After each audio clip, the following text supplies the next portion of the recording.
प्रिय मित्रों, आज हम लोग दुनिया की उस समस्या पर बात करेंगे जिससे पूरी दुनिया त्रस्त है और हम लोग चाइना से आगे नहीं। हाँ, हम बात कर रहे हैं जनसंख्या के बारे में। हमारे पास पॉइंट है, टॉपिक है परिवार नियोजन, जिसके संबंध में हमारी सरकारें बड़ा प्रयास करती रही परिवार नियोजन किया जाए, यानी परिवार के सदस्यों की संख्या कम की जाए, जिससे हम अपने विकास को कर सकते हैं। हमारे पास प्रश्न है परिवार नियोजन तथा इसकी विधियां। ये टॉपिक हमारे पास है, परिवार नियोजन तथा इसकी विधियां। परिवार नियोजन क्या है? तो परिवार नियोजन की परिभाषा कि परिवार कल्याण के लिए, कल्याण जानते हैं भलाई, परिवार कल्याण के लिए बच्चों की संख्या सीमित करके, यानी जो सरकार की योजना है कि हम दो हमारे दो, उसको हम फॉलो करें। तो कह रहा है कि परिवार कल्याण के लिए बच्चों की संख्या सीमित करके परिवार को नियोजित करना। नियोजित का मतलब क्या है? योजना के अनुसार। नियोजित करना मतलब योजना के अनुसार, यानी जो हमने योजना बनाया कि हम अपने बच्चों को इस तरह की शिक्षा देंगे, इस तरह से आगे बढ़ाएंगे, ये जो हमारी योजना, हम परिवार कैसे रखेंगे, इसको नियोजित कहा गया है, ये योजना के अनुसार। तो परिवार कल्याण के लिए, यानी परिवार की भलाई के लिए बच्चों की संख्या सीमित करके, यानी कम करके परिवार को नियोजित, नियोजित मतलब योजना के अनुसार नियोजित करने की प्रक्रिया को परिवार नियोजन कहते हैं। तो एक परिवार नियोजन क्या है तो बता दिया कि परिवार की भलाई के लिए, परिवार के कल्याण के लिए बच्चों की संख्या को सीमित करके परिवार को नियोजित करने की जो प्रक्रिया है, परिवार को योजना के अनुसार चलाने की जो प्रक्रिया है, इसी को हम परिवार नियोजन कहते हैं। जनसंख्या वृद्धि को नियंत्रित करने का, जैसा कि आपको बोर्ड पर लिखा गया कि जनसंख्या वृद्धि को नियंत्रित करने में परिवार नियोजन की महत्वपूर्ण भूमिका है। इसलिए सरकार बार बार परिवार नियोजन पर प्रयास कर रही है और ये परिवार नियोजन सरकार ने 1951 में प्रारंभ किया था और तब से सतत परिवार नियोजन की प्रक्रिया चल रही है अलग अलग नामों से। ये परिवार नियोजन महत्वपूर्ण भूमिका निभाता है किसमें? जनसंख्या को नियंत्रित करने में। अब ये परिवार नियोजन की परिभाषा हो गई। अब बात करते हैं इसकी विधियां। परिवार का नियोजन कैसे करें, यानी संख्या को कैसे कम करें। तो परिवार नियोजन की निम्नलिखित विधियां हैं। इन विधियों में दो विधियों की हम बात करेंगे, एक अस्थायी विधियां और दूसरा स्थायी विधियां। अस्थायी विधियां और स्थायी विधियां। तो सबसे पहले हम बात करेंगे अस्थायी विधि। अस्थायी विधि का मतलब जो परमानेंट ना हो, हमेशा ना हो, कुछ निश्चित समय के लिए, जब तक हम चाहें तब तक हो, और जब हम ना चाहेंगे ना हो, ये अस्थायी विधि है। तो अस्थायी विधि है जो हमेशा के लिए होती है, हमारी इच्छा अनुसार ये विधि रहती है, अस्थायी विधि। उसमें सबसे पहली बात करेंगे हम सुरक्षित काल में संपर्क, यानी परिवार नियोजन की अस्थायी विधि में पहला पॉइंट है सुरक्षित काल में संपर्क। यह क्या कहता है? सुरक्षित काल किसे कहता है?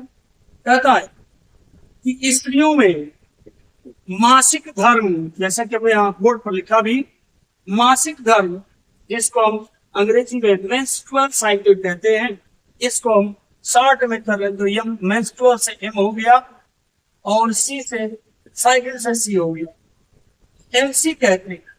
यानी महिलाओं में जो एमसी आती है, मासिक धर्म आता है हर महीने, तो मासिक धर्म यानी एमसी से एक सप्ताह पूर्व, यानी मासिक आने के जिस दिन मासिक आता है उसके एक सप्ताह पूर्व और उसके एक सप्ताह बाद का समय सुरक्षित काल माना जाता है।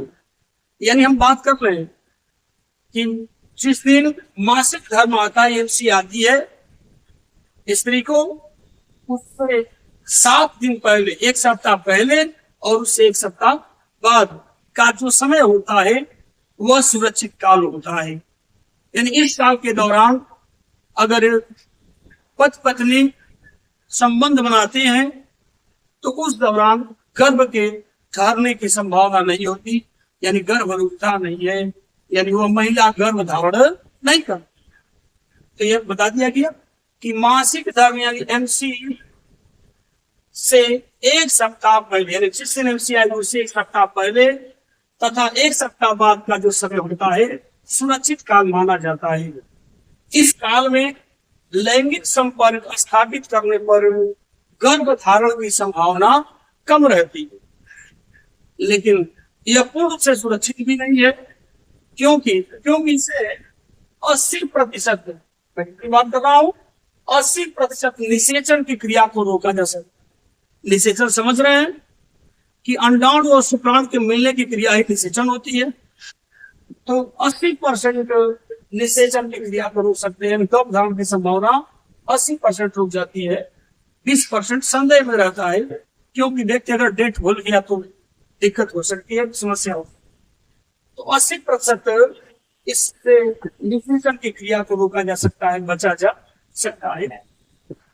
दूसरी बात करेंगे हम कंडोम का प्रयोग।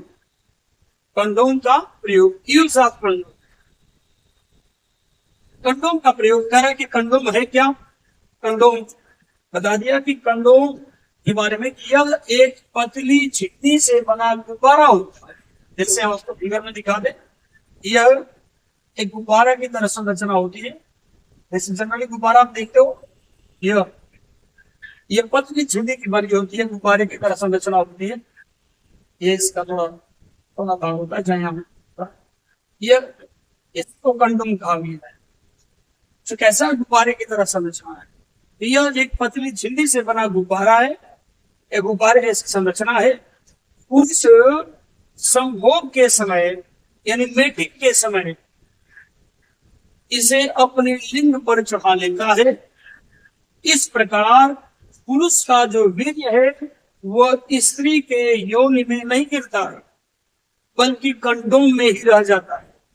इसी बात के लिए हमारे माननीय बिहार के मुख्यमंत्री नीतीश जी की बड़ी चर्चा हुई थी। उन्होंने इस तरह का बयान दिया था, इस पर ही उन्होंने बात कहा था, परिवार नियोजन पर ही, लेकिन उसको लोगों ने बड़े गलत ढंग से पेश कर दिया। यही बात क्या बताया उन्होंने कि ये जो पुरुष का भी स्त्री योनि में नहीं गिरता, बल्कि कंडोम में ही रह जाता है। तो जब वीर्य कंडोम के अंदर ही रह गया, स्त्री की योनि में पहुंचा नहीं, तो निषेचन क्रिया नहीं होगी। इस प्रकार निषेचन क्रिया नहीं होगी तो गर्भधारण भी नहीं होगा। उम्मीद करते हैं कि ये दोनों बातें आपके समझ में आ रही होंगी। अगले पॉइंट पर हम लोग आएंगे, जो अगला हमारा पॉइंट होगा सी। तैयार। अब बात करते हैं हम लोग तीसरे पॉइंट, गर्भ निरोधक प्रमेय, यानी जो अस्थायी विधि पढ़ रहे थे हम लोग, उसमें तीसरे पॉइंट पढ़ना है। उसी कह रहे हैं कि गर्भ निरोधक प्रमेय, यदि गर्भ को रोकने का ये तीसरा तरीका देख रहे हैं। गर्भ निरोधक गोलियों में आखिर क्या है कि वह गर्भ को रोकती है, गर्भ धारण करने से रोकती है।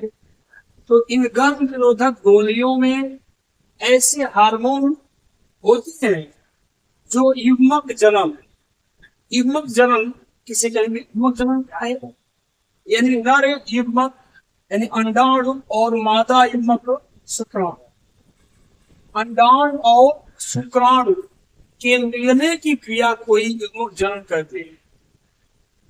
तो युग्मक जनन किसे कहेंगे, गेमेटोजेनेसिस किसे कहेंगे, युग्मक जनन को गेमेटोजेनेसिस कहते हैं। किसे कहेंगे, यानी अंडाणु का शुक्राणु से मिलने की जो क्रिया है उसको हम युग्मक जनन कहते हैं। तो कह रहा कि इन गर्भ निरोधक गोलियों में ऐसे हार्मोन होते हैं जो युग्मक जन्म तथा गर्भ धारण को रोकते हैं। इन हार्मोन्स के कारण पिट्यूटरी ग्रंथि के हार्मोन यानी पिट्यूटरी ग्लैंड यानी पीयूष ग्रंथि, जिसको हम पीयूष ग्रंथि कहते हैं, इसको मास्टर ग्लैंड कहा जाता है, मास्टर ग्रंथि कहते हैं, क्योंकि बॉडी की सारी ग्रंथियों को कंट्रोल करती है। इन हार्मोन्स के कारण जो हार्मोन इस गर्भ में जो हार्मोन है वो हार्मोन क्या करते हैं, इन हार्मोन्स के कारण पिट्यूटरी ग्रंथि यानी पीयूष ग्रंथि के हार्मोन FSH, अगर हम बात करें FSH का फुल फॉर्म क्या है, फॉलिकल, और S है स्टिमुलेटिंग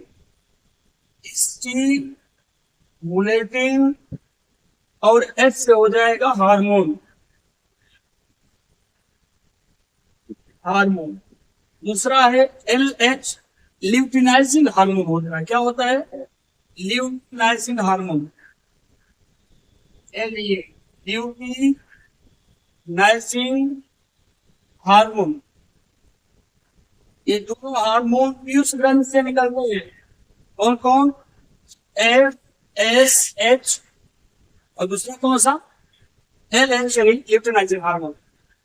इन जो गर्भ निरोधक गोलियों में जो हार्मोन है वो क्या करते हैं, इन हार्मोन के कारण पीयूष ग्रंथि के हार्मोन यानी FSH या LH का श्रावण बहुत घट जाता है। और जब श्रावण इनका घट जाता है, पीयूष ग्रंथि के हार्मोन FSH और LH का जब श्रावण घट जाता है, अंडाशय निष्क्रिय हो जाता है, यानी अंडाणु उसमें से बाहर निकलता नहीं है। अंडाशय निष्क्रिय हो जाता है और अंडाणु बाहर नहीं निकलता। तो जब अंडाणु बाहर निकलेगा ही नहीं तो निषेचन की क्रिया नहीं होगी। अगले पॉइंट पर, लास्ट पॉइंट है अस्थायी विधि में अंतिम बिंदु है अंतःगर्भाशय यंत्र। अंतःगर्भाशय यंत्र जिसको अंग्रेजी में इंट्रा में होता है अंदर, और यूटेरस में गर्भाशय होता है। इंट्रा यानी जो गर्भाशय के अंदर डिवाइस बने उपाय युक्ति, इसमें याद रख दिया। अंतःगर्भाशय यंत्र यानी ऐसा यंत्र जो कहाँ लगाया, गर्भाशय के अंदर लगाया गया हो, जिसको IUD कहते हैं शॉर्ट में। अब इस विधि में क्या होता है, इस विधि में, ये विधि महिलाओं के लिए होती है। इस विधि में प्लास्टिक या तांबे या स्टील की कोई युक्ति का मतलब क्या है, व्यवस्था, कोई युक्ति गर्भाशय में यानी महिला के गर्भाशय में रोप दी जाती है, यानी लगा दी जाती है।